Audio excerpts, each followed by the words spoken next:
श्री राम जय जय राम। नमस्कार। आज दिनांक 20 मार्च। आजचा विषय आहे माझे मी पण हेच दुःखाला कारण। भीतीनं बाळगावी चित्ती, रक्षण करणारा आहे रघुपती। भीतीनं बाळगावी कशाची काही, राम रक्षिता आहे हे हृदयी जाणून राही। सर्वस्वी झाल्यास रामाचे, राम उभा राहिला तेथे। काळजीचे कारण न उरेसाचे, राम म्हणावा दाता खरा। न द्यावा भीती काळजीला थारा, काळजी करू नये प्रयत्न सोडू नये। कोणत्याही कारणाने रामास विसरू नये। म्हणावा प्रपंच रामाचा झाला, मनाने परमात्म्याचे होणे हा उपाय भला। तेथे ठाव नाही काळजीला तळमळीला, देहाशी ठेवता माझे मीपण, तेच होते दुःखाचे अधिष्ठान। आजवर जे जे काही केले ते ते मीपणाने झाले, जे जे मीपणाने केले ते ते दुःखाला कारण झाले। बाह्य वस्तू जरी मीपणाने सोडली, तरी अभिमानाने वृत्ती बळावली, तेथेच घाताला सुरुवात झाली। आग्रह आणि हट्टीपण हेच अभिमानाचे लक्षण, कर्तेपणाचा अभिमान हाच दुःखाला कारण जाण। प्रपंचाचे दुःख भोगणे ते मीपणा असल्याची खूण जाणणे। मी माझेपणाने जोपर्यंत धडपड जाण, तोपर्यंत नाही समाधान।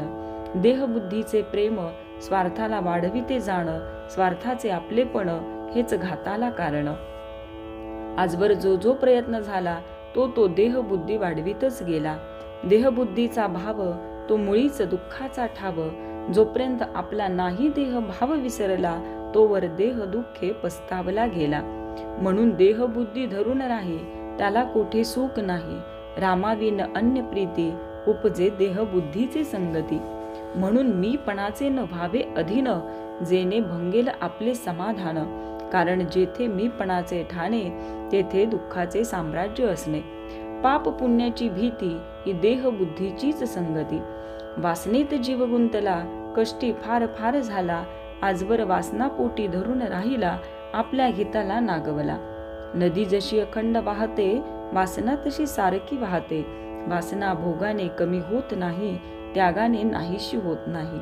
आपण देहधारी, देहदुःख न सोसवे क्षणभरी।